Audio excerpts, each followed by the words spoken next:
शंभवे गुरुवे नमः। शंभवे गुरुवे नमः। प्रणाम करती हूँ मैं अपने गुरु महेश्वर शिव के चरणों में मेरा प्रणाम स्वीकारो। प्रणाम करती हूँ माँ भवानी के चरणों में मेरा प्रणाम स्वीकारो। प्रणाम करती हूँ साफ दीदी के चरणों में मेरा प्रणाम स्वीकारो। प्रणाम करती हूँ आप सभी गुरु भाई बहनों के चरणों में मेरा प्रणाम स्वीकारो। आप सभी का बहुत बहुत धन्यवाद। आगे सुनते हैं महाशिव पुराण संक्षिप्त में।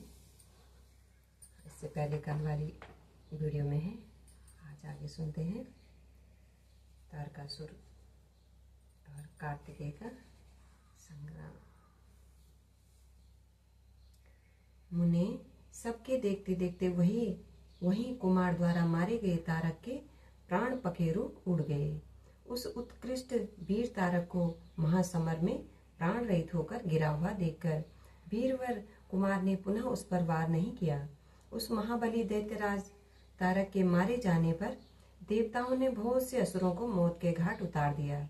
उस युद्ध में कुछ असुरों ने भयभीत होकर हाथ जोड़ लिए, कुछ के शरीर छिन्न भिन्न हो गए और हजारों दैत्य मृत्यु के अतिथि बन गए। कुछ शरणार्थी दैत्य अंजलि बांधकर पाए पाए रक्षा कीजिए यूं पुकारते हुए कुमार के शरणापन्न हो गए। कुछ मार डाले गए और कुछ मैदान छोड़कर भाग गए। सहस्त्रों दैत्य जीवन की आशा से भागकर पाताल में घुस गए। उन सब की आशाएं भग्न हो गई थी और मुख पर दीनता छाई हुई थी। जागा जागा महादेव।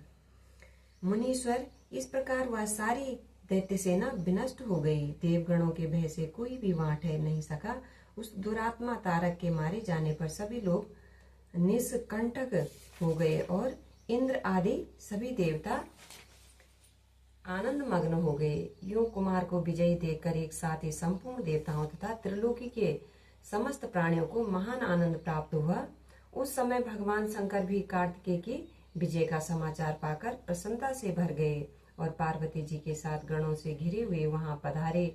तब जिनके हृदय में स्नेह समाता नहीं था, वे पार्वती जी परम प्रेम पूर्वक सूर्य के समान तेजस्वी अपने पुत्र कुमार को अपनी गोद में लेकर लाड प्यार करने लगी। उसी अवसर पर अपने पुत्रों से घिरे हुए हिमालय ने बंधु बांधवों तथा अनुयायियों के साथ आकर शंभु, पार्वती और गुह का स्तुवन किया।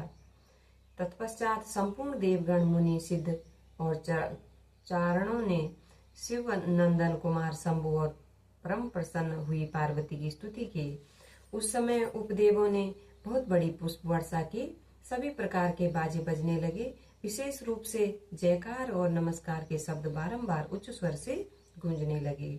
उस समय वहां एक महान विजय उत्सव मनाया गया, जिसमें कीर्तन की विशेषता थी और वह स्थान गाने बजाने के शब्द तथा अधिकाधिक ब्रह्मघोष से व्याप्त था। मुनि समस्त देवगणों ने प्रसन्नता पूर्वक गा बजाकर तथा हाथ जोड़कर भगवान जगन्नाथ की स्तुति की।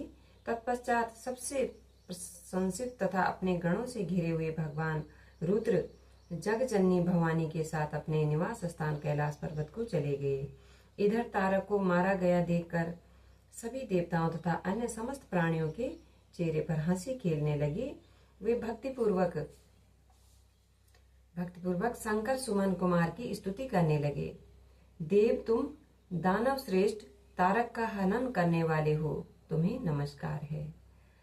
शंकर नंदन, तुम बाणासुर के प्राणों का अपहरण करने वाले तथा प्रलंबासुर के विनाशक हो। तुम्हारा स्वरूप परम पवित्र है, तुम्हें हमारा अभिवादन है। ब्रह्मा जी कहते हैं, मुने, जब विष्णु आदि देवताओं ने इस प्रकार कुमार का स्तुवन किया, तब उन प्रभु ने सभी देवों को क्रमशः नया नया वर प्रदान किया। तत्पश्चात पर्वतों को स्तुति करते देखकर वे शंकर तनय परम प्रसन्न हुए और उन्हें वर देते हुए बोले। स्कंद ने कहा, भूधरों, तुम सभी पर्वत तपस्वियों द्वारा पूजनीय तथा कर्मठ और ज्ञानियों के लिए सेवनीय होोगे। ये जो मेरे माता नाना पर्वत श्रेष्ठ हिमवान हैं, ये महाभाग आश्रित तपस्वियों के लिए फलदाता होंगे। तब देवता बोले, कुमार, यूं असुर राज तारक को मारकर तथा देवों को वर प्रदान करके तुमने हम सबको तथा चराचर जगत को सुखी कर दिया। अब तुम्हें परम प्रसन्नता पूर्वक अपने माता पिता पार्वती और शंकर का दर्शन करने के लिए शिव के निवास भूत कैलाश पर चलना चाहिए। ब्रह्मा जी कहते हैं, मुने तदंतर सब देवताओं के साथ विमान पर चढ़कर कुमार स्कंद शिव जी के समीप कैलाश पहुंच गए। उस समय शिवा ने बड़ा आनंद मनाया। देवताओं ने शिव जी की स्तुति की। शिव जी ने उन्हें वरदान तथा अभय दान देकर विदा किया। जागा जागा महादेव विदा किया। उस अवसर पर देवताओं को परम आनंद प्राप्त हुआ। वे शिव, पार्वती तथा शंकर नंदन कुमार के रमणीय यश का बखान करते हुए अपने अपने लोकों को चले गए। इधर परमेश्वर शिव भी शिवा, कुमार तथा गणों के साथ आनंद पूर्वक उस पर्वत पर निवास करने लगे। मुने, इस प्रकार जो शिव भक्ति से ओतप्रोत सुखदायक एवं दिव्य है, कुमार का वह सारा चरित्र मैंने तुमसे वर्णन कर दिया।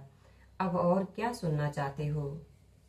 अपने गुरु सहित साव दीदी के चरणों में प्रणाम। आप सभी गुरु भाई बहनों के चरणों में प्रणाम। आप सभी का बहुत बहुत धन्यवाद।